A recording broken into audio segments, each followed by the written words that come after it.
It's over, Broly! Your destructive Pantera-fueled rampage ends here, you bastard! Yeah, me personally, I don't like Pantera all that much. Why don't you listen to some real music?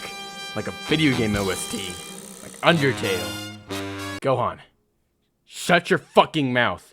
I hate you with all my heart. You have no idea how close I am to knocking you out and tying you to a pole and then hanging you in the burning sun and slathering you in honey whilst millions of hungry fire ants start feasting upon you. I hate you! Dad, you stole that from Malcolm in the Middle. No, I didn't. You did steal from Malcolm in the Middle. I remember this very clearly. You stole it because you were watching the episode the other fucking day. I was watching it with you. How do you not remember? I don't care if you don't even my dad. I fucking hate you, Gohan. God damn it. You don't know anything about me. I want to be a scholar because that's what I want to dream of. I hate you, Dad. I hate you. I hate you. I hate you. Enough of this. I'm going to blow up this planet while listening to fucking Cowboys of Hell, and you guys are going to do anything about it. Okay? No! We won't let you!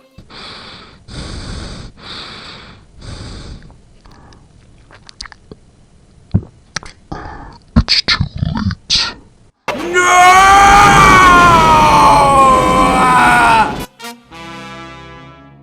Dragon Ball is iconic. It is one of the most recognizable animes of all time. Generations of children grew up on Dragon Ball, like my father and my sister and myself, and I'm sure your father and sister or any other your relatives know Dragon Ball, grew up with it as well.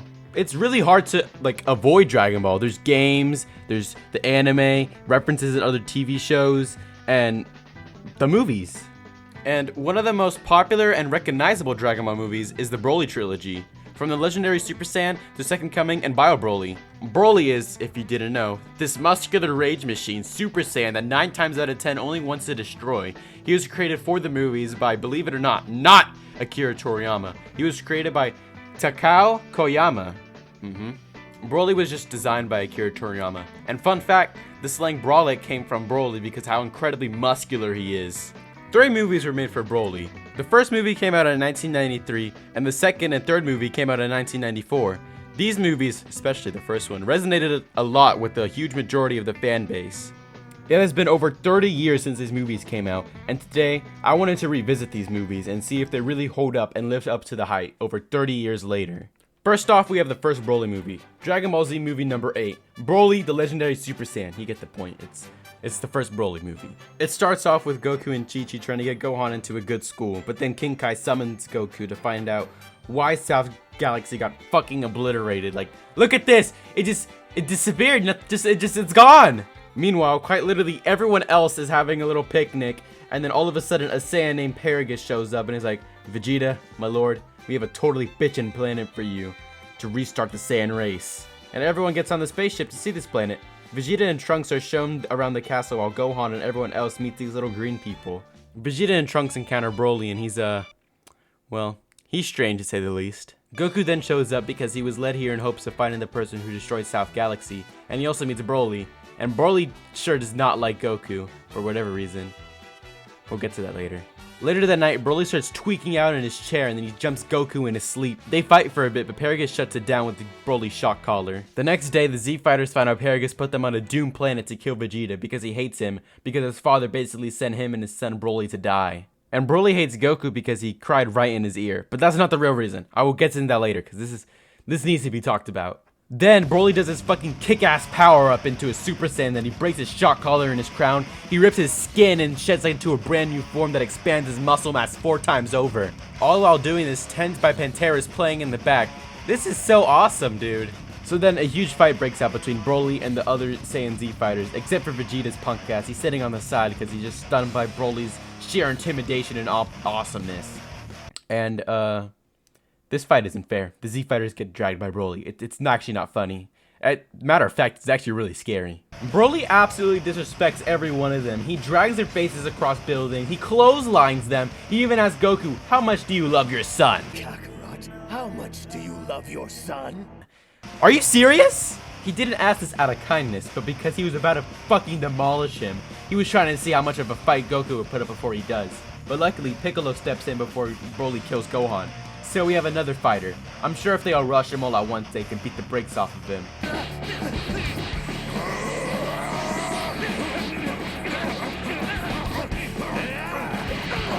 Well, I guess that is just not happening.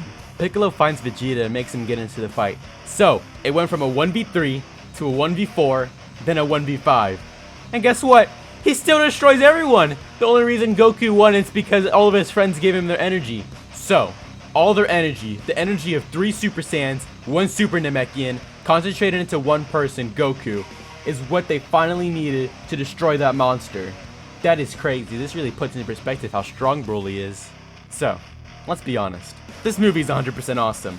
In all honesty, it's a classic Dragon Ball Z with a little more added into it. As always, the fight scenes have beautiful scenery and awe-inspiring choreography, amazing art, graceful animation. It is honestly great. Like, everything about it is amazing and beautiful. I feel like Broly's physique is so exaggerated, it makes it feel like an American comic book, and I'm all for it. Like, this cannot be achieved in real life. Can it? I don't know. Maybe it can, but it's not natural. That just ain't right. I also think some of the artistic designs was so cool. Like Broly's blue hair just showing that his power is being suppressed by that crown, and the green hair just show how he truly is a legendary Super Saiyan. That is cool as shit. Honestly, I feel them giving their energy to Goku was a cop-out. I honestly think they got too carried away in making Broly this unstoppable force, and they're like, well, shit, how are we supposed to end this? And then that just seemed like the most viable option. Plus, for the past movies, he's killed all the villains with either a Spirit Bomb or a Kamehameha, so this is a change of pace. Also, people often mistaken Broly hates Goku only because of his crying, but that's not the case. He hates Goku because him hearing Goku and his name reminds him of the night where he got stabbed by King Vegeta whilst Goku was wailing. It reminds Broly of that trauma, and I think that's pretty deep for Dragon Ball. Good job. The movie does a good job at intertwining the original Goku subplot and the Vegeta main plot, from Goku trying to find who destroyed South Galaxy and Vegeta being introduced to his new planet, and then they just both meet each other to fight a common enemy. It's amazing. I actually really like that. Some cons, however, is that I honestly did not care for these little green fucks. Yeah, it sucks they're being held hostage by Paragus and Broly, and their fucking planet gets destroyed right in front of their eyes, but like, I don't really care. I'm here to tell you right now, we don't care. Let me tell you something. We don't care. Jerry. That's the thing. I don't give a fuck. Also, the music is always great in this movie. When watching with English dialogue and English music, it's amazing. From fucking Pantera and just all these other tracks, it's amazing, really. Rock and metal just pairs perfectly with this movie, and Pantera's Tense was a perfect choice for Broly to be transforming. Like, the lyrics literally go perfect with it. In all honesty, I would give this movie a 9 out of 10. It's all you can ask for from a Dragon Ball movie, and then some. It gives you so much, and a little cherry on top of it as well. It's a classic! The next movie is the direct sequel, Broly Second Coming. This movie follows Goten, Trunks, Videl, and Gohan. They're searching for the Dragon Balls, and Goten, Trunks, and Videl run into this village with this guy. Remember him, he's gonna be important, I swear. He is the self-elected shaman of this village, and the village is cursed. Every year they take a human sacrifice to stop the beast from fucking ravaging their village. The trio offers to take care of the monster, and Goten tries getting an apple for the bait while they're trying to kill the monster. But Videl just bitch slaps Goten, and he starts crying like he isn't 100 times stronger than her. And lo and behold, they're right under Broly, like he's trapped under the mountain. Isn't that just a coincidence? And Goten's crying reawakens Broly, and it reminds me of his trauma of Goku crying and while he gets fucking stabbed in the heart by King Vegeta. Later the next day, Videl investigates the mountain when all of a sudden Broly appears, and she holds her own for like a little bit. But, you know, he puts her right to sleep because it's fucking Videl against Broly. What do you expect? Then for a good portion of the movie, it's just Goten and Trunks running away from Broly while they're trying to activate the Dragon Balls. This is not a fight scene. This is a horror movie. It's fucking Dead by Daylight, but in Dragon Ball. They're running away from the fucking monster Broly and trying to get him to go away with the Dragon Balls. This is scary. It actually is really scary. Goten, fly faster, I'm scared. They try to wish him away with the Dragon Balls, but it just doesn't work, and Trunks just pissed on Broly's head, so what's really the problem? But that's okay, because Gohan comes to save the day! And by that I mean barely hold his own against Broly. And by that I mean get manhandled by Broly. No, like literally manhandled, it's fucking crazy. Like this isn't right! But then, Gohan uses his genius brain of his to devise a plan to kill Broly, because Lord knows he can't do it with his bare hands. He drops Broly into lava, making the ultimate sacrifice, but that's when he's saved by none other than Piccolo! Wait, no, that's just Krillin. Yeah, it's Krillin! But it's no time for celebrating, because Broly survived the lava somehow, and is ready for more manhandling. And Gohan just can't handle it anymore, so he just needs to end it with a giant beam struggle. but Lord knows he can't do it on his own, so Goten joins him, but it still isn't enough. So then Goten, he doesn't even say his fucking wish out loud. He says it in his head. He says, I wish Dad was here. And Goku comes from the heavens like the angel he is. He joins his sons in the family Kamehameha to defeat Broly together. Once and for all. Once and for all. Once and for all. This movie is really iconic. And in all honesty, I like it better than the first movie. That might be a hot take, because a lot of people just fucking suck the dick of the first movie, but the second movie is really good too. It has the same great animation, music, choreography, and a hint of comedy to top it off. Like this scene where Goten sits on an egg and Trunks yells at him for it, and he just goes, oops. That is funny. I'm laughing just thinking of it. Honestly, what I like more about the movie is just the beginning of the fight, how it's just Goten and Trunks running and hiding from Broly. That was fucking scary. I was fucking shaking in my boots. And then how it goes from that to a 1v1 against Gohan and Broly, it shows Gohan's growth and strength as a fighter in 7 years. Since the first movie, he was like the first one to get bodied by Broly. But this also shows how strong Broly is. After 7 years of no training, being frozen in that mountain, he's still the same level as Gohan. Teenage Gohan, who beat Super Perfect Cell. And for that fact, he might be stronger than Dabura. No, he definitely is stronger than Dabura. But these movies are non-canon, so it really doesn't matter. Just some food for thought, if you will. But I will say one thing. I don't like how they have to rely on Goku again. It just feels like a cop-out. But I will say, I found the moment where Goten's saying, I wish Dad was here. That was really sweet. It's just a little kid who wants his dad because he's scared. And I like that. And it gave us one of the most iconic scenes, the family Kamehameha. This movie deserves a 9.3 out of 10. Another great Dragon Ball movie. Slightly better than the first one. Okay, so far, we are 2 for 3. Let's see if we can go 3 for 3. No Halo. Oh no. Oh no. It's Bio Broly! Nah, I'm just fucking with you guys. Actually, I don't think this movie's not that bad. The movie starts with Android 18 terrorizing Mr. Satan for her money, for when she threw the World Martial Arts tournament. And then this guy comes up to Hercule and offers him a challenge. And Hercule's like, alright, I guess. So Hercule, Android 18 leave with the guy, and Goten and Trunks sneak on the ship. And when they get there, this little fat man named Jaguar releases his bioengineered fighters, and Android 18, Goten and Trunks defeat them all. Goten and Trunks find Broly in a tube, and they also see the shaman from the last movie. I told you he'd be important. Well, he's not that important. He's like somewhat important, but that's besides the point. He tells Goten and Trunks that he harvested Broly's dried blood and gave it to Jaguar to rebirth them as a bioengineered warrior.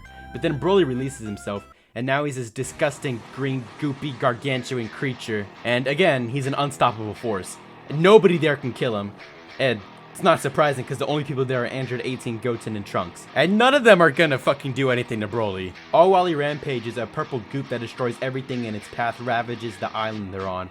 Trunks defeats Broly by destroying a container on accident, which then a purple goop consumes Broly.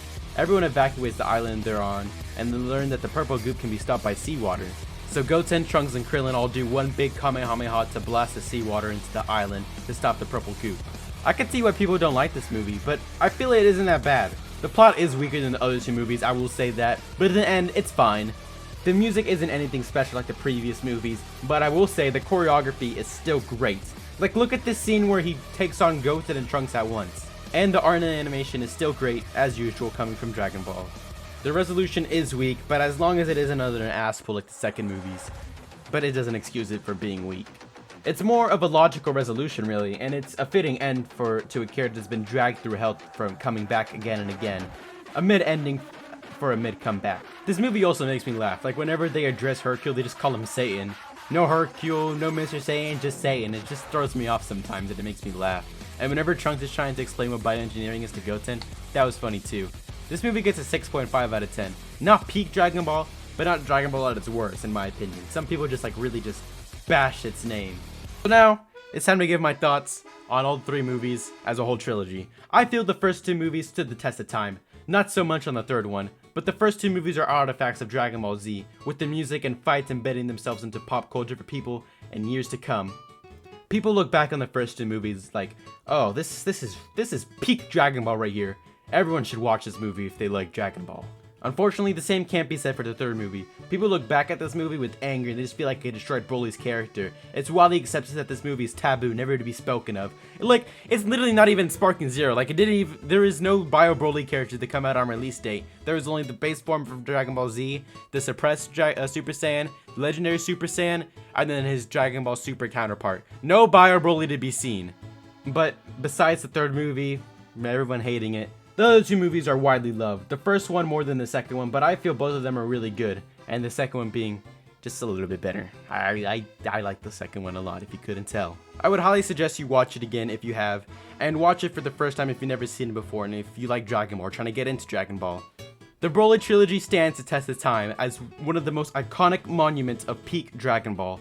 Even though people hate the third movie, I still feel like it shouldn't be excluded from the trio, because it really does define Dragon Ball.